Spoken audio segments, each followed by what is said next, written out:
नमस्कार आदरणीय श्रोता, स्वागत छ कार्यक्रम तिम्रो ग्रह तिम्रो कथामा।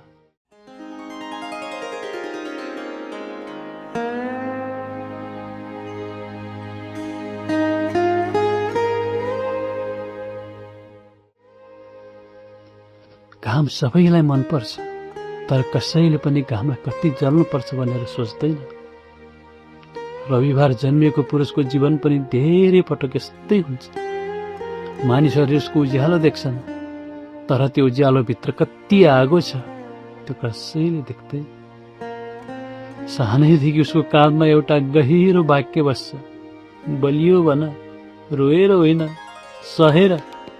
त्यो दिनदेखि ऊ आफ्नो आँसुभित्रै सुकाउन थाल्छ। घरको दैलोमा जिम्मेवारी उमेरभन्दा अघि आइपुग्छ। जब अरू केटाहरू सपनाको फेदमा बसेर हाँसिरहेका हुन्छन्, ऊ भने बुबाको थाकेको अनुहार पढ्न सिकिसकेको हुन्छ। आमाको मौनताको तौल थाहा पाइसकेको हुन्छ। उसले आफ्नो इच्छाहरू पुरानो डायरीमा बन्द गरेर तालचा लगाउँछ, केवल परिवारको अनुहार नझुकोस् भनेर।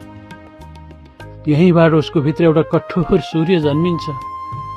बाहिर न्यानो, भित्र लगातार जलिरहेको। युवावस्थामा ऊ एउटा अजीब दोसाँधमा उभिन्छ। एकातिर आफ्नै सपनाहरू छन्, अर्कातिर घरको अवस्था छ। साथीहरू सहर जाँदा ऊ गाउँमै बस्छ। साथीहरू कलेज पढ्दा ऊ काम खोज्छ। साथीहरू प्रेममा हराउँदा ऊ महिनाको हिसाब मिलाउँछ। उसको सपना मरेको होइन साथी, ऊ आफैले आफ्नो सपनालाई भन्छ अहिले होइन, परिवार पहिले। र त्यो अहिले होइन भन्ने वाक्य धेरै वर्षसम्म उसको साथी बन्छ, एक्लोपनको साथी। कहिलेकाहीँ साँझ पर्दा उसले पहाडमाथि ढल्दै गरेको घाम हेर्छ र मनमा नै सोच्छ, यो सूर्य पनि दिनभरि जलेर थाकेको होला। त्यो बेला उसको आँखामा केही आउँछ, तर ऊ पुस्दैन, किनकि पुरुष रुँदैन भन्ने वाक्य उसको हड्डीसम्म पुगिसकेको छ।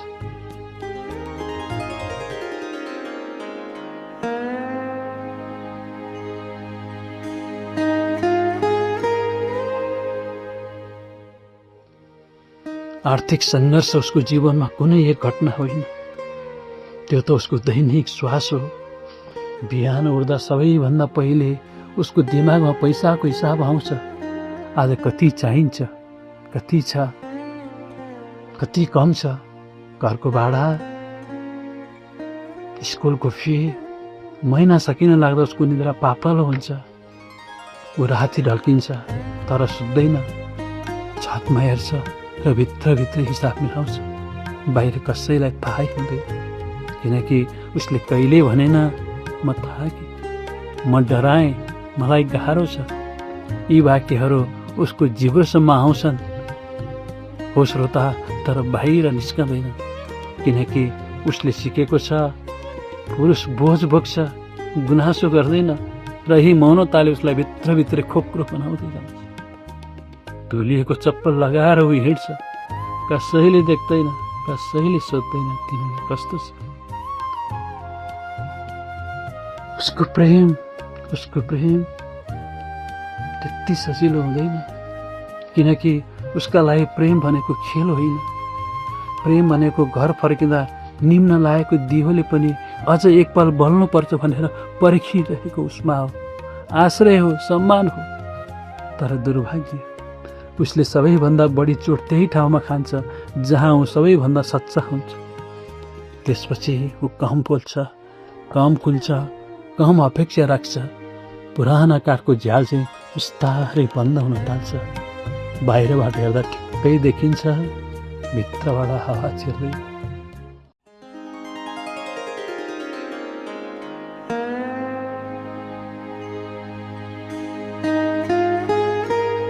समाजले उसलाई धेरै पटक गलत पढ्छ।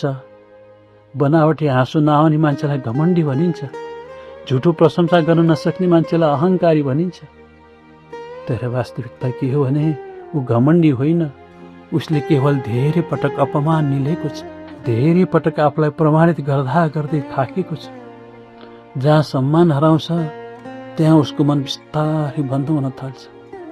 उसलाई हारभन्दा बढी डर एउटै कुरासँग हुन्छ, म असफल भएँ भने मेरो कारण कसैको भरोसा नटुटोस्, मेरो कारण कसैको भरोसा नटुटोस्। त्यसैले धेरै रातहरूमा ऊ आफ्नै थकानलाई ओढ्नी ओढाएर सुताउँछ, बस आफू जाग्दै रहन्छ। हो श्रोता, यो तिम्रो कथा, यो मेरो कथा, यो हामी सबै रविवार जन्मेका पुरुषहरूको कथा। वैदिक ज्योतिषमा सूर्यलाई आत्माको कारक भनिन्छ र रविवार जन्मिएको पुरुष भनेको त्यो आत्मा हो जो संसारलाई उज्यालो दिन आएको छ। तर यही उज्यालो दिने स्वभावले उसलाई सबैभन्दा बढी एक्लो बनाउँछ। सूर्य सधैँ केन्द्रमा हुन्छ र केन्द्रमा हुनु भनेको सधैँ एक्लो हुनु। सबै ग्रह उसको वरिपरि घुम्छन्, तर सूर्यको वरिपरि घुम्ने कोही हुँदैन। त्यसैले रविवार जन्मेका पुरुषहरूको आत्मामा एउटा गहिरो एक्लोपन हुन्छ, जुन शब्दमा आउँदैन, जुन कसैलाई देखाउन मिल्दैन, जुन केवल साँझको खाली छतमा बसेर आकाश हेर्दा मात्र बाहिर आउँछ, हावाको रूपमा, निश्वासको रूपमा, र फेरि भित्र फर्किन्छ। उसको जीवनमा एउटा दिन आउँछ जब ऊ सबै थोक छोडेर एक्लै बस्छ, सहरको गल्लीमा होइन, पहाडको काखमा, सुनसान मठको ढोका बाहिर। त्यहाँ बुढो पिपलको पातहरू झर्छन्, टाढाबाट रेलको आवाज आउँछ, साँझको काग डाक्छ र ऊ सोध्छ, म कसका लागि यति धेरै जले?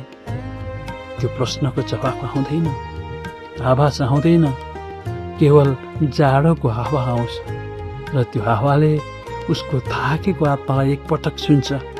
त्यो स्पर्शमा न जवाब छ न सान्त्वना छ, केवल एउटा मौन स्वीकृति छ, तिमी एक्लो छैनौ, संसारका सबै सूर्यहरू यस्तै जल्छन्।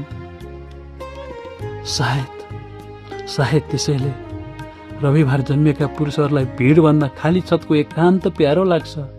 हो श्रोता, जहाँ सहर टाढाबाट मात्र सुनिन्छ, हावा चिसो हुन्छ, साँझको आकाशमा बाँकिरहेको सुनौलो रेखा बिस्तारै मेटिँदै जान्छ र ऊ हेरिरहन्छ, केही नभनी, केही नसोधी, किनकि दिनभर संसारलाई उज्यालो दिएको सूर्यले पनि अन्त्यमा गएर एक्लै डुब्नुपर्छ। बस प्यारा साथी, आजलाई कार्यक्रम तिम्रो ग्रह तिम्रो कथाबाट बिदा चाहन्छु। नमस्ते।